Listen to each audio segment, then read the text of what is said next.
Hi guys, so there's a lot of stuff that's going to be happening in 2015. First of all, Jupiter is still exalted in the sign of Cancer, and Jupiter will be there until July 13th. Saturn is now in the sign of Scorpio, and Saturn will be there all year. There are going to be two total eclipses. There's going to be a total solar eclipse on March 20th, and there's going to be a total lunar eclipse on April 4th. And then dates that Jupiter and Venus are going to be combust are August 15th, Venus is going to be combust, and on August 26th, Jupiter is going to be combust. And these are dates that I want you guys to keep in mind. And then there's going to be a beautiful conjunction between Jupiter and Venus on July 1st. So that's going to be a good time to do something that is beneficial, that's happy, that's auspicious, that's enjoyable, etc. And then finally, Mercury is going to be retrograde 3 times. Mercury is going to be retrograde January 21st until February 1st, May 18th until June 11th, and September 17th until October 9th. Okay, let's talk about the eclipses really quick. The eclipses happen when the nodes of the moon, the north node and the south node, which in Vedic astrology are termed Rahu and Ketu, they cause a shadow on the sun or the moon.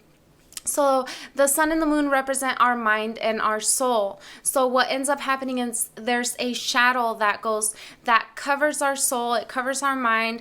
There's a shadow of a doubt, there's confusion, there's uncertainty during these times.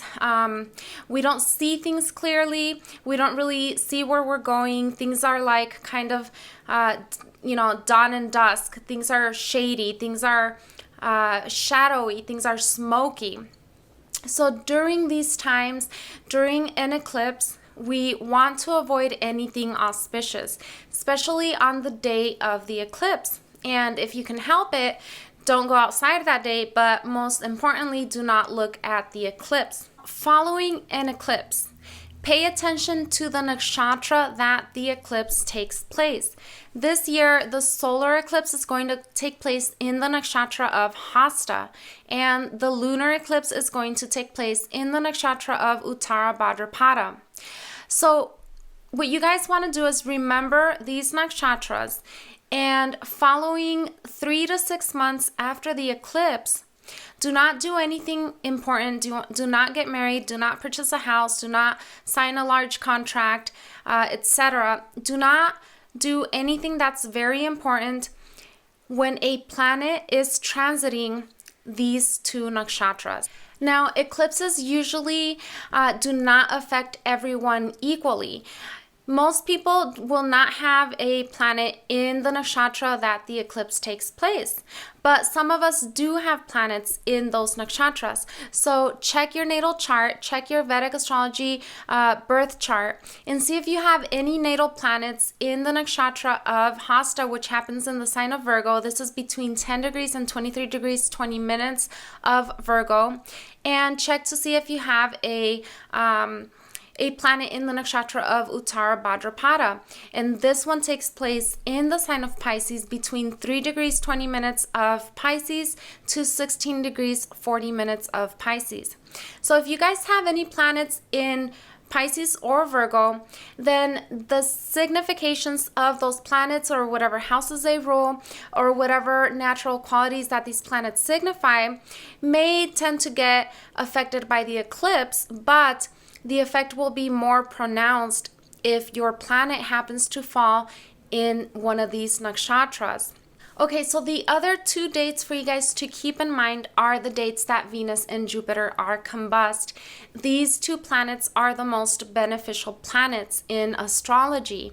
And so when these 2 planets happen to be combust, you guys also want to avoid doing anything auspicious. Getting married, purchasing a house, selling a house, signing a contract, going on an interview, or just anything that's very important that signifies something that's long term. You guys don't want to do it during these the combustion of any of these two planets. So with that being said, again, Venus is going to be combust on August 15th, avoiding anything about a week or two prior to that date, a week or two after the date, and then Jupiter is going to be combust on August 26th. Finally, keep in mind the dates that Mercury is retrograde, because these are dates that you guys don't want to make any large purchases. Mercury represents communication, it represents the intellect, discrimination, the ability to judge correctly, the ability to analyze. And when Mercury goes retrograde, things tend to get a little bit fuzzy. We do not analyze things correctly. We analyze things in a backward way. We don't judge correctly. We don't see the flaws in things. We're not able to discriminate very well between right and wrong, or between good or bad. And so if you guys, don't go on a shopping spree, don't sign any contracts, don't make a large purchase, do not buy a house, do not get a car during a retrograde Mercury. Because what will end up happening is you guys might regret it down the road. Then once Mercury goes direct, then you guys will see the flaws in your purchase. You guys will want to return it. Sometimes you can return it, sometimes you can't. So just keep that in mind and keep those dates in mind. The dates that Mercury is retrograde, do not do anything that's highly auspicious. The first half of the year, Jupiter is going to be in your 4th house in the sign of Cancer, exalted, and therefore there's a growth and expansion in your home. You feel supported in your home environment. You feel there's an improvement and general happiness regarding your personal life, regarding properties, regarding vehicles. You have a stronger sense of mental peace and emotional satisfaction during this time. Jupiter is going to be aspecting your 12th house, the sign of Pisces. So the first half of the year is a very good time for foreign travel. Now, the 12th house also has to do with our dreams and our subjective consciousness. So pay attention to your dreams. Keep a dream journal, especially the first half of the year, because there will be gems of wisdom revealed in dreams. Now, the 12th house also has to do with the bedroom, so you should find a deeper sense of satisfaction in the bedroom. And there will be a heightened sense of psychic ability as well, because the 12th house has to do with the unconscious, the subconscious, our psychic ability, and our intuition. There are two focus houses that will be standing out the first half of the year, and that's because both Jupiter and Saturn are simultaneously influencing these two houses. The first one is the sign of Scorpio, and this one happens to be your 8th house. So for the first half of the year, you may find yourself getting unexpected wealth, either through inheritance or through joint finances, whether it's marital or business finances. The 8th house represents hidden knowledge. So during the first half of the year, you may find yourself uncovering secret knowledge, uncovering hidden knowledge. You may find yourself more interested in doing research and in uncovering truths about certain things, or you might be more interested in the occult side of life as well and uncovering that kind of secret knowledge. There may be some sudden and unexpected events happening in your life at this time, and as a result, this will cause a change in consciousness, a change in your self-identity. The other house that both Saturn and Jupiter are influencing the first half of the year is your 10th house. This is the sign of Capricorn. So right off the bat, this tells me that there's an improvement, there's an expansion in your work and in your career setting. If you're looking for a job, this is a wonderful time to get a job, to be successful. If you're looking for a promotion, this is the time to do it. The first half of the year is going to be a wonderful opportunity to grow and expand in that sector of your life. Jupiter is going to be entering the sign of Leo on July 13th. Now, for some of you, this is going to bring the desire for children, either the desire to adopt a child, the desire to have a child, or in general, it's going to light up the house of children. So for those of you who already have children, this will be a time to enjoy your time with your children and to enjoy some fun activities and to spend more time, more quality time with your children. Others will have that desire to have a child during the second half of the year. The fifth house also has to do with romance, and Jupiter is going to be lighting up this house. Jupiter will bring expansion.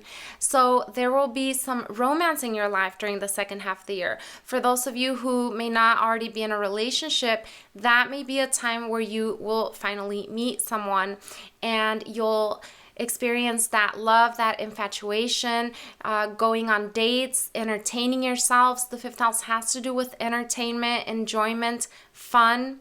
So those are things that you should be experiencing the second half of the year, as well as an expansion of creativity, working on that creative project, getting back to your artwork, composing music, anything that has to do with creative art, creative writing, the second half of the year. The fifth house also has to do with speculation. Jupiter will be lighting up this house. Jupiter will be bringing in that good luck. So, if you already have stocks, if you are already vested in the stock market, this second half of the year, Jupiter will bring his good luck, his expansion in finances. This all has to do with your personal birth chart, of course, but just generally overall, Jupiter will be bringing his abundance into this house. Jupiter will be aspecting the sign of Aquarius, and that's your 11th house. So financial gains, sudden gains that you were not expecting, bonuses at work, extra income, side income from a side business that you might have. You may also meet some new people during this time, make some new friends. This is a time to be optimistic, to make your wishes come true, to fulfill all your desires this second half of the year. Jupiter aspecting the 11th house is a wonderful aspect. Finally, Jupiter is going to be aspecting the sign of Aries, which is your sign, your first house. Jupiter will bring growth and expansion in your self-identity. This is a time to shine. This is a time to grow, to expand yourself, to prosper, to succeed in any undertaking that you decide to do. Jupiter aspecting your first house is going to support your overall prosperity, your overall success, and your overall happiness. Thank you so much for watching. Stay tuned for additional forecasts, and don't forget to subscribe.